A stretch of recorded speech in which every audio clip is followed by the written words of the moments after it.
लोगों के अलग अलग आंकड़ों के अनुसार कोई 25 बोल रहा है, कोई 50 बोल रहा है, कोई 12 बोल रहा है, कोई 15 बोल रहा है। मतलब आंकड़ा भी नहीं कोई है। फिक्स आंकड़ा नहीं है कि कितनी लोगों की मौत अभी तक हो चुकी है। अभी मैं उसी ब्लू वाटर में खड़ा हूँ जिस ब्लू वाटर ने 2 बच्चों की जान ले ली। इतना अधिक गहरा है, बताते हैं कि 450 फीट ये गहरा है, मतलब 450 फीट की खुदाई हुई है और उसके बाद किसी प्रकार का फिलअप नहीं हुआ और उसी कारण से ब्लू वाटर बन गया। मतलब एक बॉडी इससे मिली है और उस बॉडी के शरीर में कुछ भी नहीं। अब आप समझ लीजिए कि वो बॉडी किसकी है, आज तक नहीं पता। ऐसा भी हो सकता है कोई मर्डर करके डाल दिया हो। यहाँ से अगर कोई 50 फीट से नीचे जा रहे हो तो वहाँ से पानी पहुँच जाता पुल। इस वजह से बॉडी ना उसमें गैस बन नहीं पा रहा है और प्लस उसको गर्मी मिल नहीं पा रहा है। इस वजह से बॉडी नीचे ही दबा हुआ है और ऊपर आ ही नहीं रहा है। ये तालाब में कोई पहली घटना नहीं है और अगर सरकार समय पर नहीं चेती तो ये आदिल की आखिरी घटना भी नहीं होगी। पानी भरा हुआ ब्लू वाटर जिसको बोलते हैं। कितनी गहराई आप लोग? जहाँ तक अभी तो हम लोग को कैमरा वैमरा डाल के देखा है वहाँ तक तो 190 फीट का ऐसा कुछ है, 90-100 फीट है ना। उसके बाद तो हमारा कैमरा भी वहाँ अंदर नहीं पहुँच पा रहा है। अंधी भाई सरकार पता नहीं क्या कर रही है। जो एसडीआरएफ की टीम में काम कर रही है उनका खुद का इंश्योरेंस नहीं है, परमानेंट नहीं है भाई साहब। ये डेली बेसिस पे नौकरी कर रहे हैं, इंश्योरेंस नहीं है, परमानेंट नहीं है। इनकी तनख्वाह कितनी होगी? मुश्किल से 18-20 हज़ार रुपये होगी। अभी क्या चल रहा है? अभी खाली इंतजार किया जाएगा कि कब तक 100 काम चल ही रहा है, रेस्क्यू का काम चल ही रहा है। अंत में तो इंतजार करना ही पड़ेगा, बस हमारा काम अभी जारी है। अभी मैं उसी ब्लू वाटर में खड़ा हूँ जिस ब्लू वाटर ने 2 बच्चों की जान ले ली और ये पहली बार नहीं है कि ऐसा हुआ है। इससे पहले भी और कई जानें यहाँ गई हैं, लेकिन ना सरकार कोई बड़ी एक्शन ली, ना कोई जिला प्रशासन। और लगातार मौत के बाद अभी तक किसी प्रकार का कोई बैरिकेडिंग यहाँ नहीं किया गया है। बस यहाँ के जिला प्रशासन कहो, यहाँ के जिम्मेदार कहो, ये लोग बस देखते रह गए और लोग यहाँ मरते रह गए। मौतों की आंकड़े कुछ अलग अलग आ रहे हैं। कभी 12 लोगों की मौत हुई बता रहे हैं, कहीं 15 लोगों की मौत हुई। कोई फिक्स आंकड़े नहीं है कि यहाँ कितने लोगों की मौत हुई, कितने लोगों की जान गई। लेकिन उसके बावजूद आप देख लीजिए, अभी 48 घंटे हो गए मैं जिस जगह खड़ा हूँ, ये नकटी का ब्लू वाटर है। जहाँ जब नया रायपुर बना तो यहाँ माइनिंग की गई, यहाँ से मुरुम निकाला गया और नया रायपुर जब बन रहा था तो उनके सड़कों के नीचे इसको डाला गया। और अब इतना अधिक गहरा है, बताते हैं कि 450 फीट ये गहरा है, मतलब 450 फीट की खुदाई हुई है और उसके बाद किसी प्रकार का फिलअप नहीं हुआ और उसी कारण से ब्लू वाटर बन गया। और ब्लू वाटर इसको जो है आज के युवा नाम दे दिए ब्लू वाटर। और उसके बाद ये पिकनिक स्पॉट की तरह लोग यहाँ आते हैं, घूमने के लिए आते हैं और उसके बाद तैरते हैं, नहाते हैं। और तैरने और नहाने में कुछ लोगों की जान लगातार जा रही है। यहाँ भाई साहब हैं, पिछले कई दिनों से इंतज़ार कर रहे हैं कि ये जो शव है आदिल का वो निकल जाए। भैया कब से हो आप यहाँ बैठे हुए ऐसे? एक्चुअली मैं तो कंटिन्यू आ रहा हूँ, मेरे भतीजा है एक्चुअली रिश्ते में वो। तो हम लोग तो कंटिन्यू आ ही रहे हैं। सुबह 6 बजे आते हैं, शाम के 6:30 बजे चले जाते हैं। हाथ में कुछ भी नहीं आता। रेस्क्यू ऑपरेशन चल रहा है, लेकिन इनके बाद जो एस्टिमेट होना चाहिए वो एस्टिमेट की कमी है, क्योंकि लगभग ये 80 फीट ही नीचे कैमरे से कैप्चर कर पा रहे हैं। आगे इनके पास उतनी कैपेसिटी नहीं है कि वो 200 फीट से 300 फीट कैपेसिटी के कैमरे इनके पास हों। जबकि आज की स्थिति ऐसी है कि बड़ी बड़ी बातें हो रही है कि हम लोग चांद पे पहुँच गए हैं। चांद पे पहुँच गए तो हम 200-300 फीट नीचे पानी में क्यों नहीं पहुँच पा रहे हैं? एक बड़ी सोचने का विषय है कि छत्तीसगढ़ सरकार को ऐसी चीज़ों में गंभीरता से विचार करना चाहिए, क्योंकि ये तालाब में कोई पहली घटना नहीं है और अगर सरकार समय पर नहीं चेती तो ये आदिल की आखिरी घटना भी नहीं होगी। क्योंकि बच्चों का आना बंद होना नहीं है। बच्चे कंटिन्यू एंजॉय के तौर पर आते हैं, घूमने के तौर पर आते हैं, क्योंकि उनको ये नहीं पता कि ये तालाब कितना गहरा है। तो तालाब में ऐसी कोई बैरिकेडिंग करना चाहिए या पिकनिक स्पॉट बना दें इसको। जैसे गंगरेल बांध में बना के रखे हैं तो इसको पिकनिक स्पॉट बना दें तो कुछ लोग रोजी रोटी मिलेगी और निगरानी भी रहेगी। तो इस तरह से सरकार को व्यवस्था करनी चाहिए। सरकार उस पर ध्यान नहीं दे रहा है। चौथा दिन है और अगर हमारा भतीजा नहीं मिला है तो ये सरकार की नाकामी की वजह से नहीं मिला है। ये लोग जो अभी रेस्क्यू ऑपरेशन कर रहे हैं, सिर्फ और सिर्फ इनकी मतलब इनकी दिमाग में ये चीज़ बैठ गई है कि बच्चा जब ऊपर आएगा तभी हम इसको पा पाएंगे। दूसरी हमारे इनके पास कोई व्यवस्था नहीं है। एनडीआरएफ के पास तो कुछ भी नहीं है, सिर्फ गोताखोर है 2 ठो। और एसडीआरएफ की जो टीम है वो अपने कैमरे से काम कर रही है, काम की थी कल और आज अपना रेस्क्यू कर रही है। अब देखो कब तक इसके रिजल्ट आता है। एसडीआरएफ काम नहीं कर पा रही थी, एसडीआरएफ से बच्चा बाहर नहीं आया तो उसके बाद एनडीआरएफ की टीम बुलाई गई है। बिल्कुल एनडीआरएफ की टीम बुलाई गई। अफसोस तो इस बात का है कि सरकार के आंख के नीचे अब नया रायपुर में इस पॉइंट से लगभग 8 से 10 किलोमीटर दूरी में ये लोग डेमो दिखा रहे थे, और डेमो में पूरे हिंदुस्तान के बड़ी बड़ी जहां आपदा प्रबंधक आपदाएं आती हैं वहां के हाई फाई लोग आए हुए थे जिनको इसकी विशेष जानकारी है। तो वहाँ डेमो दिखाने से अच्छा यहाँ प्रैक्टिकली दिखा देते। ये परसों की बात है, मैं कल की बात भी नहीं, परसों की बात कर रहा हूँ। जिस दिन बच्चा डूबा उसके एक दिन बाद की बात कर रहा हूँ। ये गुरुवार की बात है। गुरुवार को इन्होंने डेमो दिखाया नया रायपुर में। अरे नया रायपुर में डेमो क्यों दिखा रहे हैं भाई, यहाँ प्रैक्टिकली दिखा दो। उड़ीसा के लोग आए थे, बंगाल के आए थे, दिल्ली के आए थे, आसाम के आए थे, बड़े बड़े गोताखोर आए थे। तो इनको यहाँ प्रैक्टिकली दिखाना चाहिए ना, एक मिसाल कायम करना चाहिए छत्तीसगढ़ की, कि छत्तीसगढ़ में हमने जाके इतना बड़ा रेस्क्यू ऑपरेशन किया, 200 फीट नीचे से एक बच्चा डूबा हुआ बच्चे को निकाले। तो उसमें वो रेस्क्यू नहीं किए बल्कि उन्होंने डेमो दिखाया। एसडीआरएफ की टीम क्या कह रही है आप लोगों को? एसडीआरएफ की टीम से मेरी कल भी बात हुई थी और कंटिन्यू उनसे बात हो रही है। उनका कहना यही है कि गहराई ज़्यादा है, हम बच्चे के ऊपर आने का इंतजार कर रहे हैं और जो कोशिश है वो कर रहे हैं।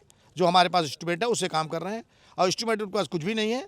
सिर्फ और सिर्फ उनके पास गोताखोर है 1-2 ठो, जो एक गोताखोर ऊपर आने से नीचे जाने पर लगभग 2.5 से 3 घंटा लगता है उसमें, उसके पूरे सिस्टम में। और एनडीआरएफ का क्या कहना है? एनडीआरएफ क्या कर रही है? एनडीआरएफ की बात कर रहा था मैं, एनडीआरएफ की बात कर रहा था। एसडीआरएफ तो ये लोग भी है, इनके पास एक कैमरा है और कैमरा से वो लोग देखते हैं। आज तो उसमें लगाया नहीं कैमरा, वो लोग मथाने की कोशिश कर रहे हैं कि मथा करके शायद ऊपर आ जाए, क्योंकि आज चौथा दिन है, लगभग 65 घंटे हो गए हैं। तो वो लोग वो प्रयास में लगे हुए हैं कि वो बॉडी ऊपर आए। तो बॉडी तो आज नहीं, कल नहीं, परसों 4 दिन बाद तो ऊपर आएगी। ऊपर आना ही मकसद नहीं है। मकसद ये है कि अगर बच्चा डूबा है, किसी का भी बच्चा हो, कहीं का भी बच्चा हो, अगर डूबा है तो उसको कैसे निकाला जाए और कितनी जल्दी निकाला जाए, निकाल करके परिजन को सौंपा जाए। ये बड़ी उपलब्धि होनी चाहिए, ना कि हम उसके ऊपर आने का वेट करें। जिला प्रशासन के कोई लोग आए थे, बातचीत हुई किसी परिवार वालों से? जिला प्रशासन के लोग आए थे, अपर कलेक्टर साहब राठौर साहब भी आए थे और तहसीलदार एसडीएम वगैरह भी आए थे। परसों आए थे, कल नहीं आया कोई। कल तहसीलदार परमानेंट हैं, अभी तहसीलदार की ड्यूटी लगी हुई है। तो मतलब उनसे जो इच्छाएं हैं हम लोग की, वो इच्छाएं बहुत ज़्यादा पूरी नहीं कर पा रहे हैं। मतलब हमारा मकसद, अभी एक घटना, अभी मैं इन्हीं से लोग से बात कर रहा था कि 4 दिन पहले की घटना है।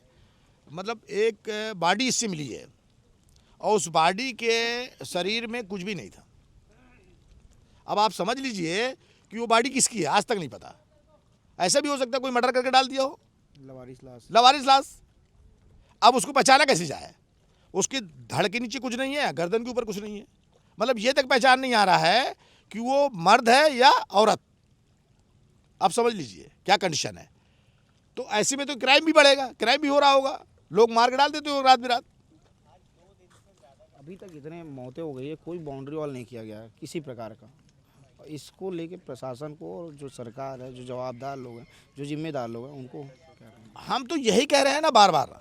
हम तो शुरू से इस बात को कह रहे हैं कि सरकार को आदिल की घटना को आखिरी घंटा नहीं मानना चाहिए। अगर सरकार इस पर नहीं चेतती तो आगे घटनाएं और होंगी। सरकार को तत्काल बैरिकेडिंग करना चाहिए। नकटी जैसे गाँव को 80-90 परिवार को तोड़ने के बाद सरकार ने 24 घंटा में बैरिकेडिंग कर दिया। 24 घंटे के अंदर बैरिकेडिंग कर दिया। आप लोग दिखाने वाले लोग हो, तो सरकार इसमें बैरिकेडिंग क्यों नहीं कर पा रही है? लोगों के अलग अलग आंकड़ों के अनुसार कोई 25 बोल रहा है, कोई 50 बोल रहा है, कोई 12 बोल रहा है, कोई 15 बोल रहा है। मतलब आंकड़ा भी नहीं, कोई फिक्स आंकड़ा नहीं है कि कितने लोगों की मौत अभी तक हो चुकी है। लेकिन मौतें तो हो रही है, सरकार के संज्ञान में है ये बात। तो संज्ञान, जब सरकार के संज्ञान में इस बात है तो सरकार एक्शन क्यों नहीं ले रही है? आपदा प्रबंधक बड़ा बड़ा बोर्ड लगा कर रखे हैं, इनकी बोर्डों में आपदा प्रबंधक लिखा हुआ है, इनकी यूनिफॉर्म में आपदा प्रबंधक लिखा हुआ है। किस काम का ऐसा आपदा प्रबंधक? बंद कर देना चाहिए ऐसी चीज़ों को। तो ये तो हमारे गांव के गोताखोर इससे अच्छा काम कर लेंगे। अगर इनको इंस्ट्रूमेंट नहीं दोगे, और इंस्ट्रूमेंट जो एसडीआरएफ की टीम को दिया गया है वो 2017 में दिए गए हैं। 17 के बाद तो कोई इनको इंस्ट्रूमेंट दिया ही नहीं गया, वो एक्सपायरी भी हो चुके हैं। जो काम कर रहे हैं, इतना रिस्क लेके वो लोग काम कर रहे हैं। कोई व्यक्ति अगर हमारे बच्चे को निकालने के लिए नीचे जा रहा है तो वो अपनी जान की भी सेफ्टी रखेगा। ईश्वर न करेगा उनके साथ कोई दुर्घटना घट गई तो उनका खुद का इंश्योरेंस नहीं है। ये जो अंधी सरकार पता नहीं क्या कर रही है। जो एसडीआरएफ की टीम में यहाँ काम कर रही है, उनका खुद का इंश्योरेंस नहीं है। खुद का इंश्योरेंस नहीं है, परमानेंट नहीं है भाई साहब। ये डेली बेसिस पे नौकरी कर रहे हैं। इंश्योरेंस नहीं है, परमानेंट नहीं है, इनकी तनख्वाह कितनी होगी? मुश्किल से 18-20 हज़ार रुपये होगी। अगर ईश्वर न करे, अगर इनके कोई दुर्घटना घट गई तो इनके बच्चे तो अनाथ हो गए, बैक कोई सपोर्ट नहीं है। तो सरकार को ऐसी चीज़ों में गंभीरता से विचार करना चाहिए। जैसे अपने लिए सब चीज़ सेफ रखती है सरकार, वैसे चल के मजदूरों के लिए और वो ऐसे लोगों को आपदा प्रबंधन का काम करते हैं। ये लोग आग में कूद जाते हैं, लोगों को बचाने का काम करते हैं। जो लोग आग में कूद जाते हैं भाई साहब, आग में कूद जाते हैं ये लोग। एकदम सही बोल रहे हैं। इतनी जो पूरा एरिया जो धुआं से भरा रहता है, ऐसी जगहों में ये घुसते हैं। अगर इनका इंस्ट्रूमेंट ही एक्सपायरी हो गया और ईश्वर न करे अंदर जाकर धोखा दे दिया, ये जो बेल्ट पहने हुए हैं ना, इनकी पट्टियां मैं देख रहा था, खींचने से टूट जा रही हैं। ये स्थिति है। अब सरकार को आप लोग बताइए, सरकार आपके माध्यम से कुछ चीज़ें पहुंच भी जा रही हैं सरकार के माध्यम से, बाकी क्या कर रहे हैं नहीं जानते। तो सरकार को इस पर गंभीरता से विचार करना चाहिए। लगभग 4 दिन हो गए। 4 दिन पूरे होने के बाद भी आदिल का शव को एसडीआरएफ और एनडीआरएफ दोनों मिलकर नहीं तलाश कर पाए हैं। सोचिए, छत्तीसगढ़ को बने 26 साल हो गए पूरे, और 26 साल होने के बाद सरकार बड़ी बड़ी दावा करती है कि हमने छत्तीसगढ़ को बहुत कुछ दिया है, छत्तीसगढ़ को बहुत कुछ मिला इन 26 सालों में। लेकिन यदि कोई बच्चा ऐसे जगहों में डूब जाए तो उसको 4 दिनों बाद भी पुलिस, एनडीआरएफ की टीम, जिला प्रशासन, एसडीआरएफ की टीम मिलकर तलाश नहीं कर पा रही है। तो ये खाली एसडीआरएफ, एनडीआरएफ की नाकामी नहीं है। यहाँ के जितने जिम्मेदार हैं, जितने नेता हैं, जो सरकार है, वो हर कोई जिम्मेदार है, क्योंकि अभी तक आदिल का शव 4 दिन होने वाला है और अभी तक बरामद नहीं कर पाया गया, यहाँ से निकाला नहीं गया है। एसडीआरएफ के लोग हैं जो पिछले 3 दिनों से लगातार डटे हुए हैं कि आदिल का शव बाहर है। क्या नाम भैया आपका? भरतराम पैंकरा। कितने घंटे हो गए लगभग आपको ये रेस्क्यू ऑपरेशन चलाते हुए? ये बुधवार को है, शाम को 19 तारीख को शाम को 6-6:30 बजे हमको पता चला। तो वहाँ से हम लोग रात में भी आए थे देखने के लिए कि देख के रात के क्या है। हम इसको ये सब चीज़ मतलब नहीं कर पाते हैं रात में अंधेरा होने के कारण। 6 बजे के बाद तो हाँ हाँ। तो फिर सुबह आए हम लोग, सुबह आए, सर्च रेस्क्यू किए, ऑपरेशन किए। वो यहाँ पता चल रहा है कि बहुत ज़्यादा गहराई है। कितनी गहराई पता चल रही है? मतलब ये जो पानी भरा हुआ है, ब्लू वाटर जिसको बोलते हैं, कितनी गहराई आप लोग? जहाँ तक अभी तो हम लोग कैमरा वैमरा डाल के देखा है, वहाँ तक तो 100-90 फीट का ऐसा कुछ है, 90-100 फीट है ना। उसके बाद तो हमारा कैमरा भी वहाँ अंदर नहीं पहुँच पा रहा है। हाँ, बता रहे हैं 250-300 ऐसा कुछ बता रहे हैं, मतलब गहराई। तो हमको ये लग रहा है कि वो जो डूबा है वो बहुत अंदर में गहराई में चला गया है। इस कारण वो साव मतलब जो वो है ना पानी फ्रिज का टाइप का, मतलब ये बहुत ज़्यादा ठंडा है। इस कारण बॉडी वो हो नहीं पा रहा है, इस कारण निकल नहीं पा रहा है। हम लोग रेस्क्यू भी किए हैं अंडर वाटर जाकर 60-65 फीट में। ऐसा अंदर 60-65 फीट में जाके देखे भी हो आप लोग? हाँ, ये सब चीज़ कर लिए हैं हम लोग। हाँ। अभी क्या चल रहा है? अभी खाली इंतजार किया जाएगा कि कब तक शव? काम चल ही रहा है, रेस्क्यू का काम चल ही रहा है।